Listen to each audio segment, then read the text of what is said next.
Oh yeah, alright, feels good inside.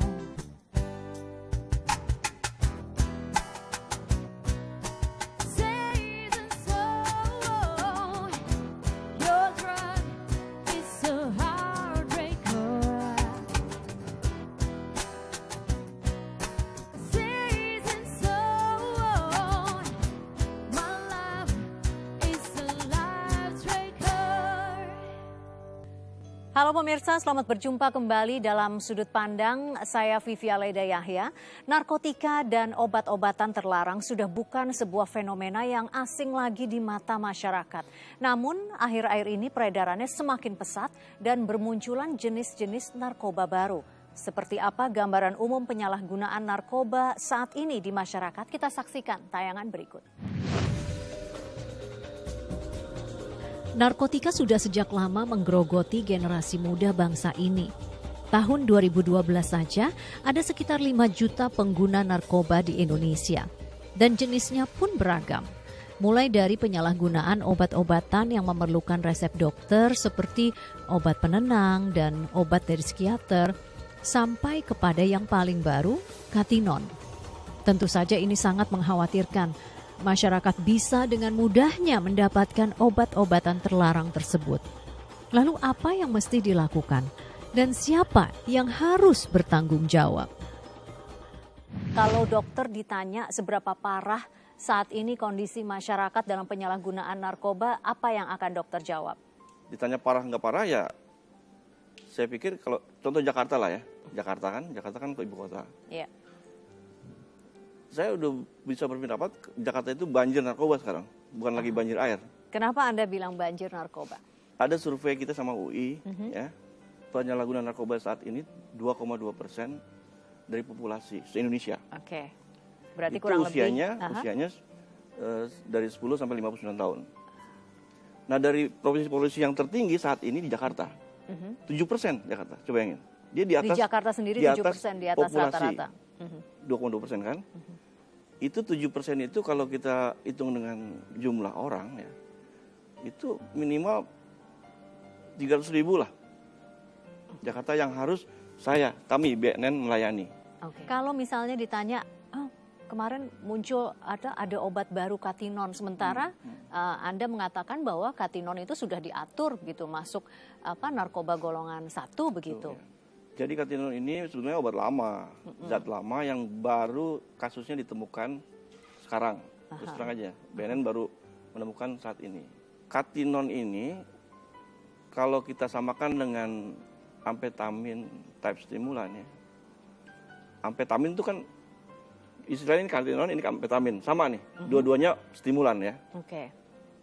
Kemudian katinon ini punya istilahnya turunan lah, ya, namanya metamfetamin. Amfetamin juga punya turunan, namanya metamfetamin atau kita kenal syabu. Metamfetamin ini punya lagi turunan namanya metilen dioksi metamfetamin, MDMA namanya, orang bilang ekstasi. Syabu ekstasi masuk ke golongan 1 narkotika. Ya. Metkatinon masuk juga golongan 1 narkotika, itu nomor urut kalau nggak salah 39. Dan katinon ini sendiri masuk golongan urut 35. Nah, yang ditemukan saat ini, yang kita temukan saat ini, itu di bawah lagi. Namanya metilen dioksi metkatinon. Dia setara dengan MDMA tadi sama ekstasi. Ini nggak ada di undang-undang kita tuh, nggak tercantum lah istilahnya. Yang ditemukan itu tidak tercantum, berarti memang benar tidak diatur kan, Dok? Bukan tidak diatur, belum diatur. Belum diatur. Nah, apa dampaknya bagi tubuh kita? Sama amfetamin type stimulan lainnya kayak bisa melek terus ekstasi, sampai lama syabu. begitu. Itu kan zat stimulan. Kalau di kedokteran tuh kalau pakai zat stimulan meninggal karena pecahnya pembuluh darah otak lah. Itu kan gangguan jantung pembuluh darah. Kan dia dipacu kan, akhirnya otak meninggal dia. Lain sama golongan yang dulu pernah tren tuh, sekarang juga masih tren lah, golongan putau, heroin. Itu meninggalnya bukan karena bukan stimulan dia depresan. Dia meninggalnya karena depresi pusat pernapasan. Kemudian bagaimana dengan penyalahgunaan obat-obatan yang memerlukan resep dokter? Jadi obat-obatan resep dokter itu golongan 2 sampai 4 biasanya, 2, 3, 4 itu boleh ya. Obat itu kan prinsipnya racun ya. Iya. Kalau dikasih orang yang nggak ngerti. Tapi kalau dikasih orang ngerti jadi obat dia. Obat apa yang paling banyak disalahgunakan? Obat-obat psikotropik.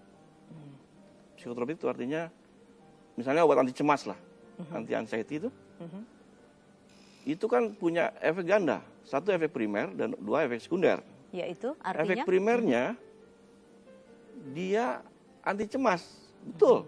jadi tenang kalau minum obat itu oke. tenang. Pokoknya dia cemasnya berkurang gitu kan. Tapi efek sekundernya ini dia anti insomnia, bisa bikin orang tidur. Psikotropik itu obat-obat adiksi.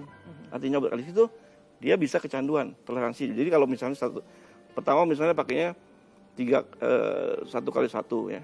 Nanti 1 bisa 2 kali 1. Dan lalu terus meningkat gitu. Lama-lama intoksikasi. Oke. Intoksikasi Dia ya racun akibatnya. berarti. Nah, jadi dokter itu sebetulnya harus tahu cara pakai obat itu efeknya apa gitu. Berarti banyak nih ya teman-teman dokter Banyak yang teman-teman saya yang tidak menjelaskan. yang apa namanya yang mungkin nggak mau ngomong gitu ya. Padahal yang namanya konflik itu yang bikin dia cemas kan harus saja ngomong. Mana ada konflik diselesaikan dengan obat tidur, obatan. Dia harus dengan ngomong, dengerin, mendengar. Kan lebih baik mendengar ya nggak? Iya, betul dok, saya setuju. Lebih baik mendengar. Kebetulan kan saya psikiater. Iya. Kerjanya kan mudah sekali kan. Kalau dia banyak ngomong, saya dengerin. Tidak boleh memotong pembicaraan orang lain. Itu psikiater tuh kuncinya. Kalau dia diam, kita aja ngomong. Supaya dia mau ngomong gitu. Itu aja kan. Jadi jangan minum obat itu sebelum. Usahakan dulu. Berarti kalau supaya nggak tergantungan karena itu kan sebetulnya nggak apa namanya, kita harus coba yang rasional lah gitu. Berarti kalau ada keluhan tidak bisa tidur jangan langsung dibom dengan obat tidur begitu. Anti cemas. Obat anti cemas. Itu pertama ya, karena ada konflik kan. Nah udah gitu dikasih obat tidur kalau perlu. Cara pakainya juga harus tahu gitu cara pakainya, jangan sampai obat tidur itu segalanya lah gitu loh. Oke dok. Ya pemirsa, dari sekian banyak jenis narkoba yang ada, salah satu yang cukup kontroversi adalah pemakaian ganja atau marijuana. Bahkan sebagian negara ada yang melegalkan pemakaiannya. Sesaat lagi kita akan bahas di Sudut Pandang.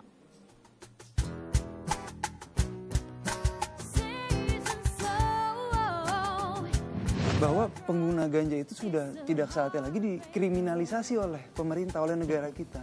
Tapi kalau situ ngerokok pakai ganja bisa ke jiwa.